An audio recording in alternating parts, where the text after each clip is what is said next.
할렐루야. 오늘 본문 말씀 통해서 하나님만 의지합시다, 그런 제목으로 함께 은혜가 되기 원합니다. 우리가 잘 아는 소설 가운데 로미오와 줄리엣이라는 소설이 있습니다.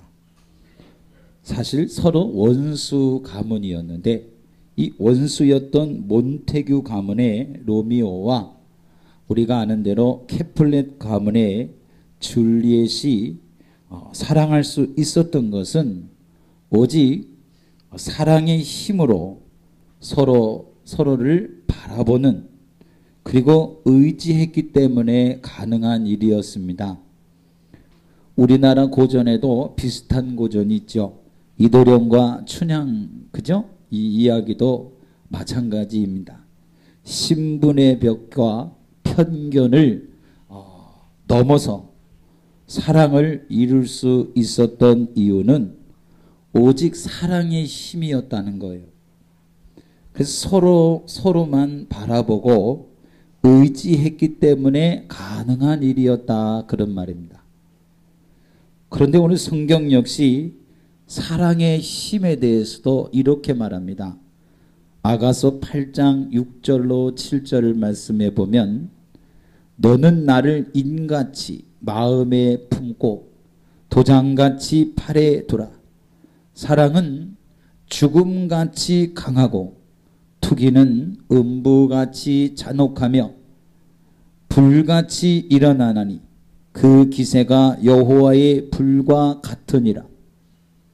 이 사랑은 많은 물이 꺼지지 못하겠고 홍수라도 엄몰하지 못하나니 사람이 그 온 가산을 다 주고 사랑과 바꾸려 할지라도 오히려 멸시를 받으리라. 아가서 8장 6절로 7절 말씀입니다. 그런데 오늘 본문 말씀을 보면 하나님의 사랑을 깨닫고 믿음으로 사는 사람과 하나님의 사랑을 잊어버리고 사는 사람이, 그 사람들의 생활이 얼마나 다를 수 있는지를 오늘 보여줍니다. 이스라엘이 애굽에서 여러 가지 고난을 이겨내고 드디어 하나님의 약속하신 젖과 꿀이 흐르는 가나안 땅 그 인근에 이르러서 바란 광야의 가데스라는 곳에 도착을 했습니다.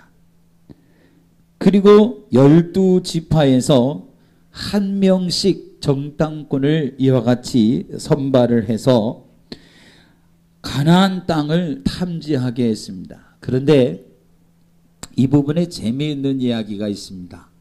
유대인의 문서 중에 미드쉐라는, 원래 하나님은 가나안 정탐을 하지 말고 그냥 들어가라 말씀하셨다는 거죠. 그런데 이스라엘 사람들이 말하기를, 우리가 다 들어갔다가 그 땅이 나쁜 땅이면 어떻게 하겠냐. 이 여론이 일어서 정탐꾼을 하는 수 없이 보내게 됐다, 그런 얘기입니다. 하나님이 들어가라는데 이스라엘 사람들은 보고 들어가겠다는 거예요. 그래서 하나님은 할 수 없이 정탐꾼을 보냈습니다.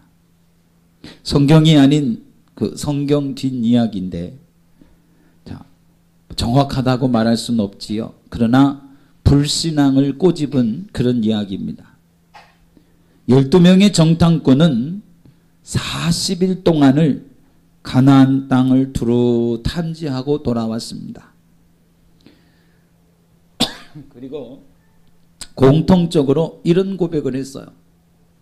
27절 말씀 한번 다 같이 한번 큰 소리로 한번 선포해 다시요. 27절 시작. 모세에게 보고하여 가로되 당신이 우리를 보낸 땅에 간즉 과연 젖과 꿀이 그 땅에 흐르고 이것은 그 땅의 실과니이다. 아멘. 자, 23절에 또 보면 이런 말씀이 있습니다. 그 실과를 구체적으로 제시를 하면서 23절을 보시면 또 에스겔 골짜기에 이르러 거기서 포도 한 송이 달린 가지를 베어 둘이 막대기에 꿰어 매고 또 송유와 무화과를 취하니라. 아멘. 자, 여러분, 적과 흐리는 이와 같은 그 땅인 가나안, 바로 우리가 꿈꾸는 세상입니다. 우리뿐만 아니라 모든 사람들이 가나안 같은 지상의 낙원을 꿈꾸며 살아가고 있는 것입니다. 그런데 우리 생활을 보면 실은 온통 짜증이 나고 또 낙심으로 가득하다는 사실입니다.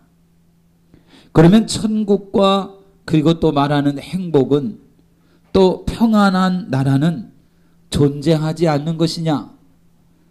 설령 존재한다고 할지라도 우리는 꿈만 꾸어야 할까 하는 것입니다. 근데 오늘 말씀 보면 그렇지 않다 그 말입니다.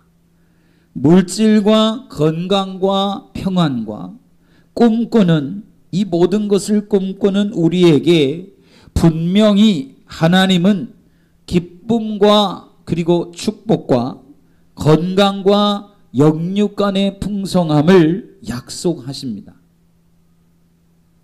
하나님은 갈대아 우르에 살던 아브라함을 불러서 이렇게 말씀하십니다. 자, 우리 창세기 12장 1절부터 3절을 다 같이 펴서 큰 소리로 한번 선포해 보시겠습니다. 창세기 12장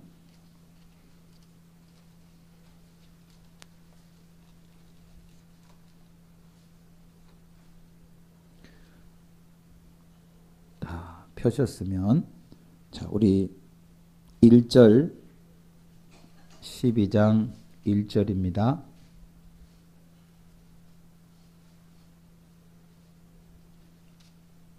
다 같이 3절까지 시작. 여호와께서 아브라함에게 이르시되 너는 너의 본토 친척 아비집을 떠나 내가 내게 지시할 땅으로 가라.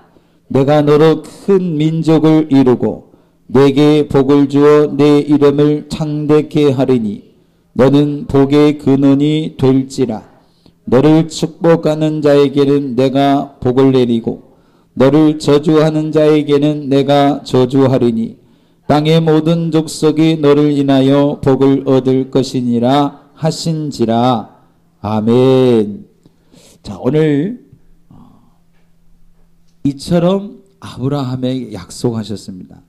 또 여러분이 신명기 28장을 집에 가셔서 차근히 들여다보시면 그 안에 우리가 사모하는 모든 복이 다 들어있습니다.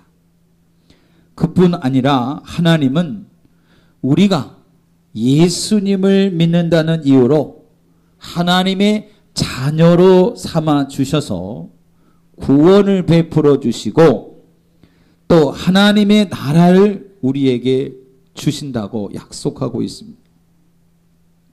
더불어서 죽음에서 영원한 생명을 주신다고 약속을 하고 있습니다. 그런데 이 놀라운 약속을 받고 있으면서도 우리가 그 놀라운 복을 누리지 못하는 이유는 무엇일까 하는 거예요. 그런데 우리가 읽은 오늘 본문 말씀은 그 이유를 우리에게 오늘 분명하게 설명해 주고 있습니다. 축복의 땅, 놀라운 가나안 땅을 차지한 사람과 그 땅을 차지하지 못한 사람은 어떤 차이가 있었을까 하는 거예요. 그래서 오늘 첫 번째로 먼저 하나님을 의지하지 않는 사람들을 보겠습니다. 10사람의 정탐꾼은 이런 보고를 했습니다. 가보니 무지무지 좋아요. 그 땅 거민은 그런데 강하고 성읍은 견고하고 힘이 클 뿐 아니라 거인들이 대부분입니다. 우리가 올라가서 그 백성을 친다고 해도 이기지 못할 겁니다. 그들은 우리보다 강하니라. 오늘 말씀에 그렇게 말하죠. 한마디로 말하면 이게 어떤 말입니까? 악담을 늘어놓았다, 그런 말이에요. 저들이 지금 무엇을 보고 있습니까? 상대의 외형적인 것만을 보고 있는 것입니다. 그러면 무엇을 보지 못하는 그런 눈을 가졌느냐? 하나님을 보지 못한다는 거예요. 도저히 나올 수 없었던 그 세상에서 최고로 강한 나라가 애굽이었습니다. 애굽의 군대가 가로막을 수 없었던, 우리가 다 보는 것처럼 10가지 재앙뿐만 아니라 홍해 바다를 이와 같이 건널 때의 일을 우리가 떠올리면 하나님은 도대체 어떤 하나님이냐, 그런 이야기입니다.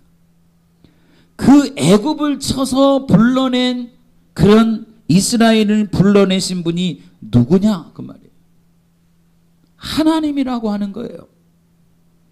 홍해를 마른 땅처럼 건너게 한 그분이 누구냐? 하나님이셨다고 하는 거예요. 그런데 지금 저들이 잊고 있는 것은 오늘 하나님이 보이지 않는다는 거예요. 하나님의 사랑과 하나님 의지하면 된다는 믿음을 저버렸다는 거죠. 가나안을 주겠다고 하나님 약속하셨어요. 근데 그 약속을 받았으면서도 까마득하게 잊어버리고는 오직 눈에 보이는 환경적인 것만을 바라본 것입니다. 늘 보면 믿음이 없는 사람은 몇 가지 특징이 있어요. 혹시 내가 믿음이 떨어졌나? 내가 혹시 그런 사람이 아닌가를 점검해 볼 수 있기 원합니다. 첫째는 불가능한 환경만 생각합니다. 무엇이라고 이분들이 말하느냐? 거기가 좋긴 좋은데, 그런데 민족이 강하고 튼튼한 성, 그리고 힘센 사람들이 모두 거기 살더라. 그래서 불가능하네. 여러분, 무엇이 보입니까? 외적인 환경만을 들여다보는 겁니다. 외적인 환경만 보는 마음에는 먼저 어떤 마음이 오늘 마음속에 있을까요? 안 돼, 안 된다는 패배의식이 사로잡고 있다고 하는 겁니다. 그 마음 깊은 곳에 안 된다는 마음이 들어있다고 하는 거예요. 그래서 누가 뭐라고 해도 안 돼, 안 된다, 그렇게 말하는 거예요. 벌써 마음으로 지고 들어가는데 될 수가 있겠어요, 여러분?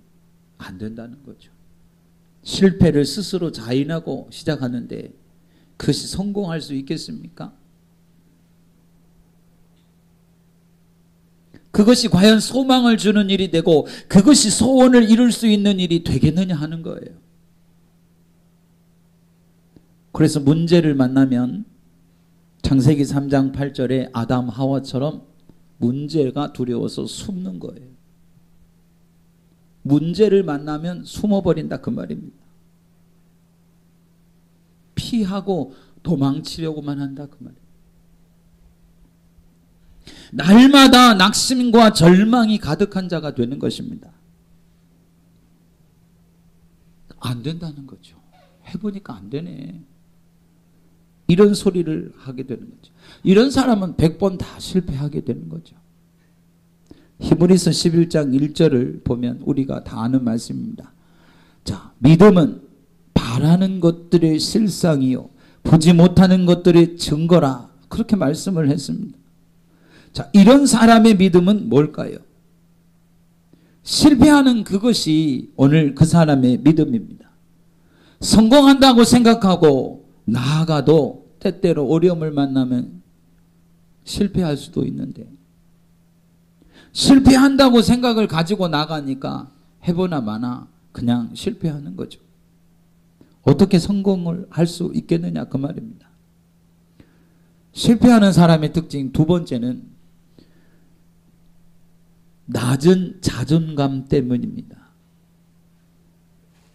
33절 말씀을 한번 보시면 거기서 또 네피림 후손 아낙자손 대장부들을 보았나니 우리는 스스로 보기에도 메뚜기 같으니 그들의 보기에도 그와 같았을 것이니라.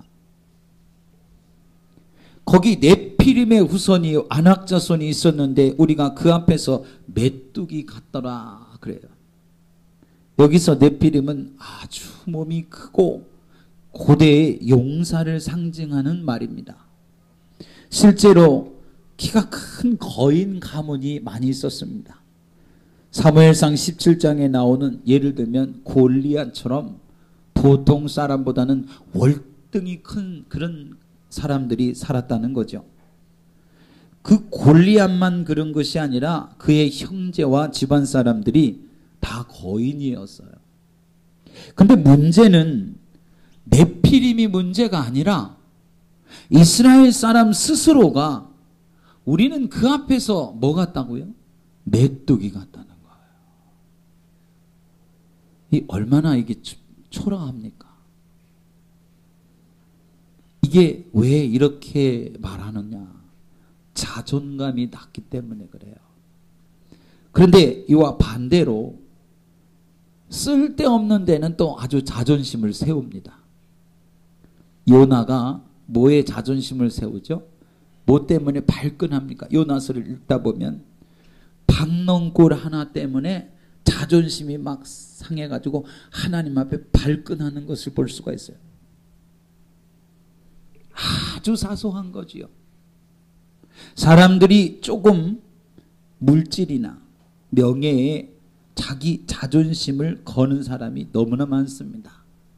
그래서 툭하면 뭐라 그래요? 자존심 상했다 그래요.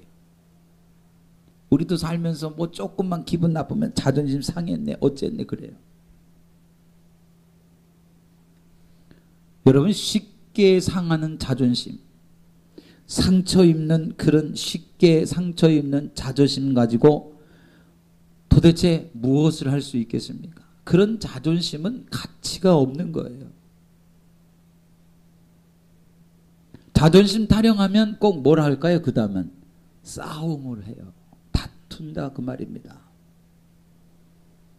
그래서 말끝마다 자존심 상했니 어쨌니 그래요. 근데 진정으로 우리가 가져야 할 것은 뭐냐? 자존감이라 그 말입니다.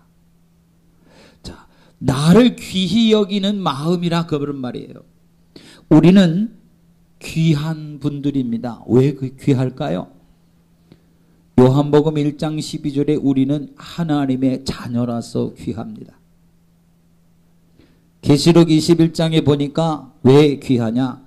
우리는 천국을 기업으로 상속받는 상속자이기 때문에 귀하다고 말합니다. 우리는 왜 귀하느냐? 창세기 1장 28절에 보니까 땅을 정복하고 다스리라는 위임을 받은 존재입니다. 마가복음 16장 17절로 18절에 보니까 우리는 하나님의 능력을 받은 사람들이라고 그렇게 말하고 있어요. 우리가 성경을 보면 왜 귀한지를, 왜 정말 자존감을 가지고 살아야 하는지를 수없이 찾아볼 수 있고 말씀하고 있습니다. 우리가 이 정도로 귀한 사람들이에요. 그런데 뭐라고 말합니까? 메뚜기 같다는 거예요. 비교할 때다가 비교를 해야지. 메뚜기가 얼마나 그 보잘것없습니까? 여러분, 하나님이 나를 정말로 소중하게 보십니다. 성령님이 우리를 정말로 귀하게 보고 계십니다. 또 우리 성도들이 나를 어때요? 아주 귀한 존재로 보고 계시잖아요. 여러분, 제가 여러분 한 분 한 분 얼마나 귀하게 여기는 줄 아십니까? 우리 모든 우리 하나님의 자녀가 정말 한 사람 한 사람이 얼마나 소중하냐. 오늘 주님이 우리를 위해서 무엇을 하셨습니까? 우리가 얼마나 귀한 존재라는 것을 확신을 가지고 깨달아야 돼요.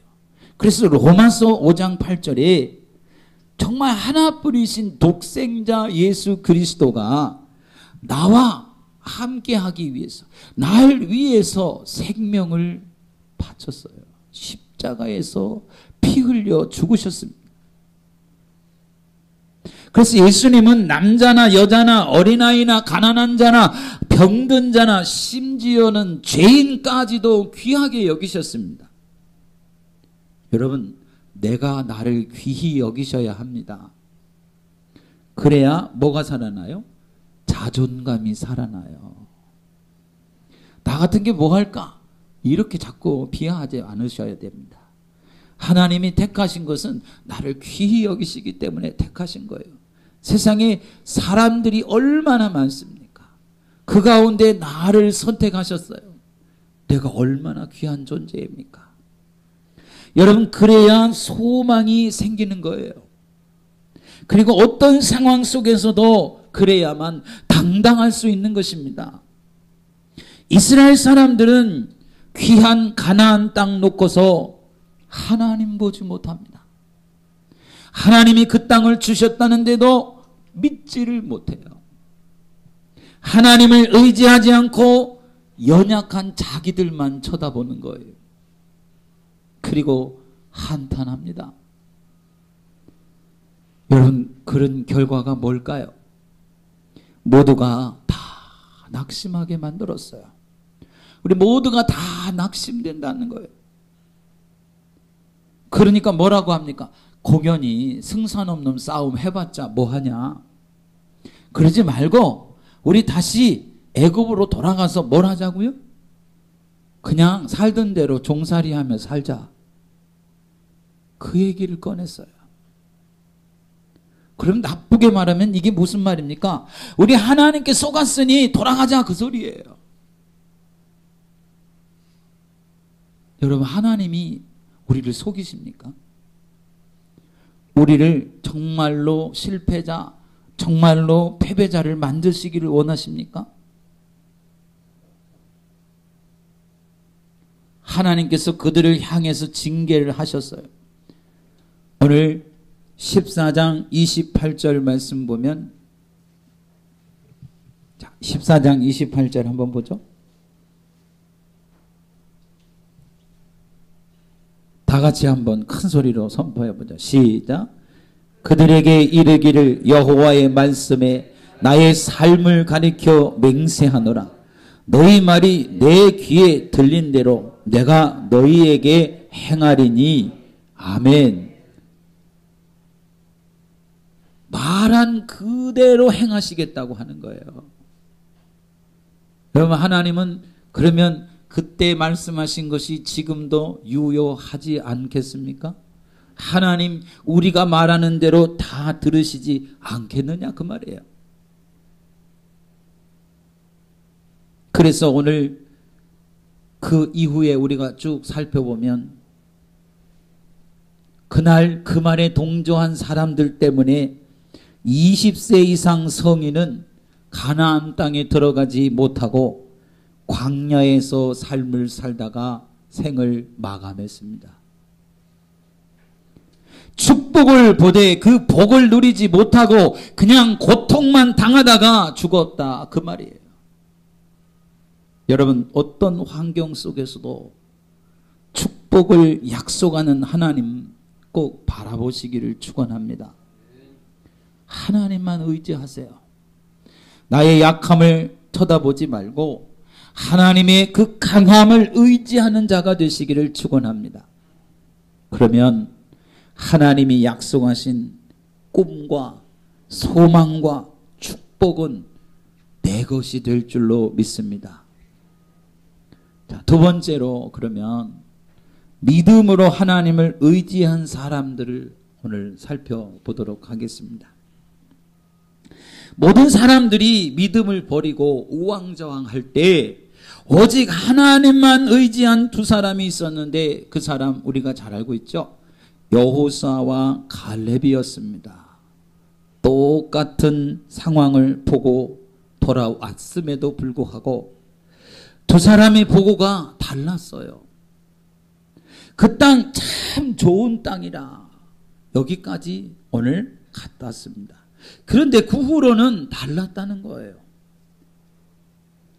내가 그들을 보니까 키도 크고 수도 많고 그들이 지어놓은 성읍은 강하고, 그런데 그들의 보호자가 그들에게서 떠나갔다는 거예요.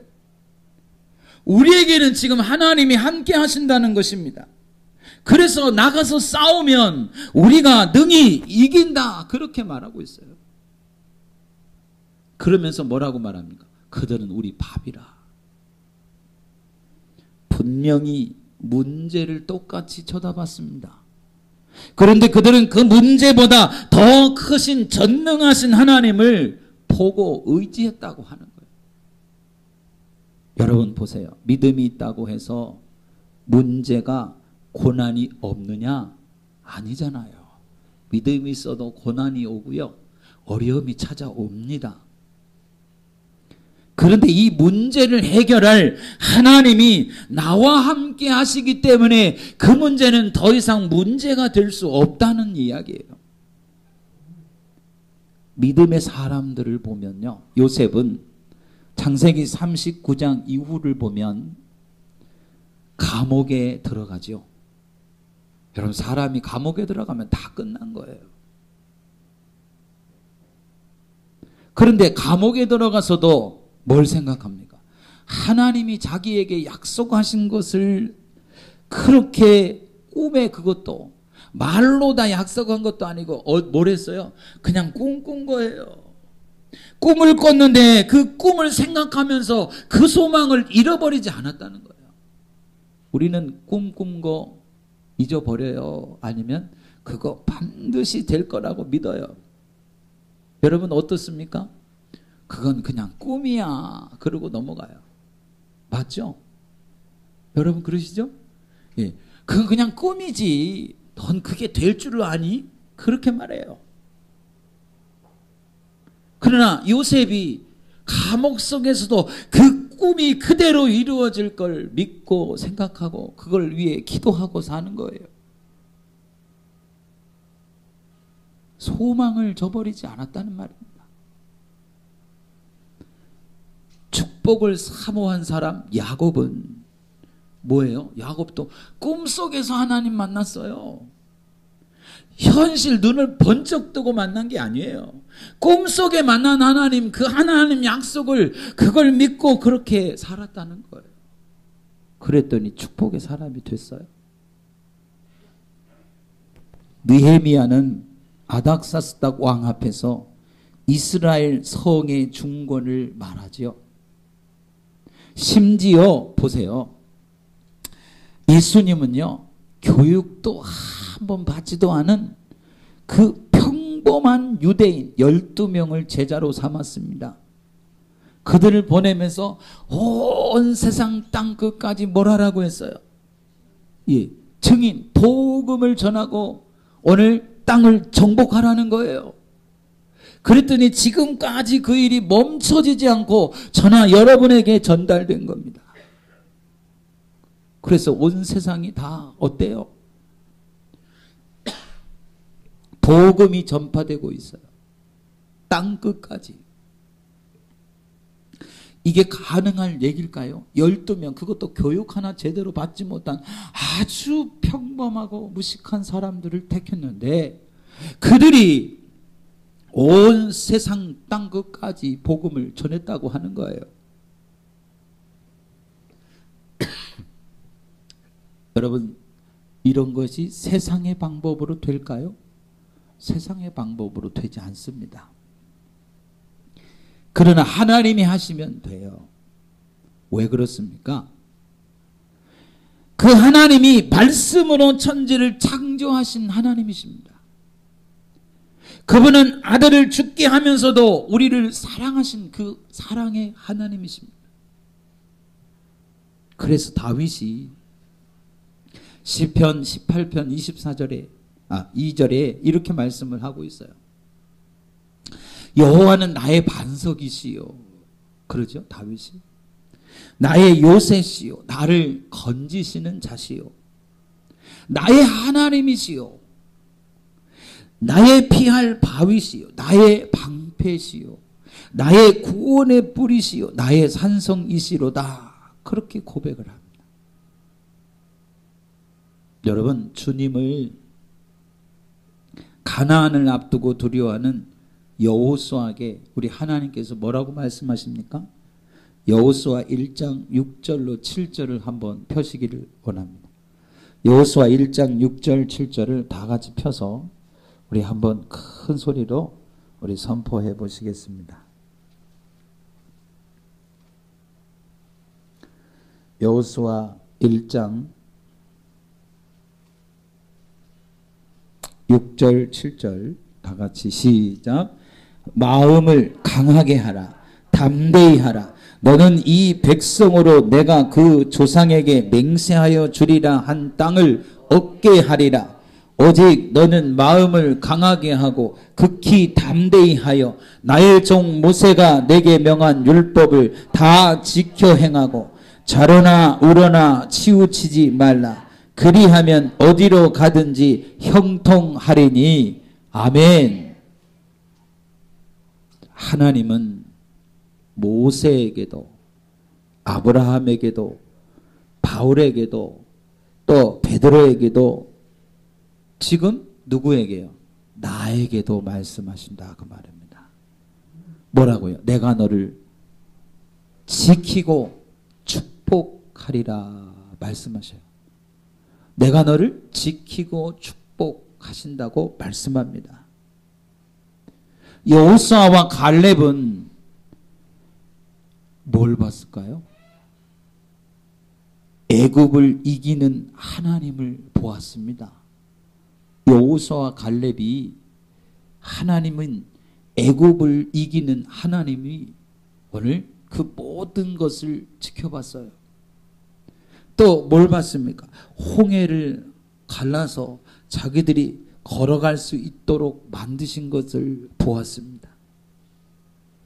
그래서 깨달은 게 뭐예요? 아, 하나님만 의지하면 저 가나안 7족속 아무리 힘이 세고 아무리 강한 성을 가지고 쌓아서 살지만 그래도 뭐라고요? 우리 밥이 될 수밖에 없구나 하는 것을 깨달은 거예요. 여러분, 하나님을 의지하는 사람에게는 하나님께서 어떻게 하시는지를 보았기 때문이라 그 말이에요. 그래서 그들은 믿음대로 가나안 땅을 차지한 겁니다. 광야에서 다 죽을 때도 하나님은 그들을 살리셨어요. 그리고 정말 한마디로 말하면 전설적 믿음의 사람이 된 겁니다. 여러분, 믿음의 전설은요, 하나님을 의지하는 믿음에서 내가 만들어가는 겁니다. 힘든 세상 가운데서 직장생활하고 사업하고 가정생활 속에서 하나님만 의지하시면 그러면 하나님이 이기게 하실 줄로 믿습니다. 난 힘이 없고 능력이 없어도 하나님만 의지하면 하나님이 이루십니다. 내가 하나님을 의지하면 하나님이 나를 향한 축복을 이루시고 소망을 이루시기까지 쉬지 않는 하나님이신 걸 믿으시기를 바랍니다. 한 가지 예만 드리고 마치려고 해요. 에티오피아에 아베베라는 마라톤 선수가 있었습니다. 그는 1960년에 로마 올림픽에서 마라톤을 했는데 맨발로 뛰었어요. 여러분, 마라톤 거리가 몇 킬로입니까? 아, 그래요. 42.195km입니다. 그런데 그거를 맨발로 뛰어서 우승을 했어요. 그래서 세계 사람들이 다 깜짝 놀랐습니다. 그를 인간 승리라 그러면서 극찬을 했어요. 그를 향해서. 그래서 또다시 4년 후에 우리가 아는 대로 도쿄 올림픽이 열렸는데 도쿄 올림픽에서는 이번에는 운동화를 신고 뛰었어요. 맨발로 안 뛰고 운동화를 신고 뛰었는데 이번에도 1등을 했습니다. 그래서 온 세상 사람들이 그를 정말로 축하하고 대단한 사람이라고, 인간 승리라고 그렇게 모든 사람들이 극찬을 했는데, 그래서 그에게 선물로 뭘 줬을까요? 자동차를 선물했어요. 자동차. 이 승용차를 선물해가지고 그가 그래서 승용차를 타고 다녔는데, 그 승용차 때문에 그만 교통사고가 나서 이 하반신이 불구가 됐어요. 자, 그런데 사람들이 그걸 너무 마음 아파했어요. 왜냐하면 그의 정말 달리는 그 모습을 다시 볼 수 없겠구나, 그렇게 생각했습니다. 그런데 4년 후에 다시 런던 올림픽이 열렸는데, 이때는요 장애인 올림픽에 그가 출전을 했어요. 그리고 휠체어를 타고 달린 이 정말 장애인 올림픽에서 그 휠체어 타고 말하자면 마라톤을 해서 우승을 했습니다. 인간이 이렇게 위대하다, 그 말이에요. 하나님은 우리 사람들에게 무엇이든 할 수 있는 뭘 준 겁니까? 여러분, 우리 정말 이 정신, 그죠? 하나님을 의지할 수 있는 이 정신, 그리고 혼이라고 하죠, 혼. 그래서 무엇이든 하고자 하면 할 수 있어요, 없어요? 할 수 있습니다. 할 수 있도록 하나님이 기회를 만들어 주십니다. 또 은혜를 베풀어 주시는 하나님이십니다. 우리 앞에 개인과 가정과 그리고 교회와 이 민족을 향한 큰 소망이 있습니다. 여러분이 문제라고 하는 그 문제, 여러분이 정말 힘들어하는 그 환경, 또 눈에 보이는 정말로 큰 그런 성읍 같은, 절벽과 같은 그런 문제가 있을지라도 그것만 쳐다보지 말고 우리는 뭘 의지하라고요? 전능하신 하나님을 의지하라, 그 말입니다. 오직 우리에게 승리를 약속하신 하나님만 바라보고 달려갈 수 있는 사람이 되기를 축원합니다.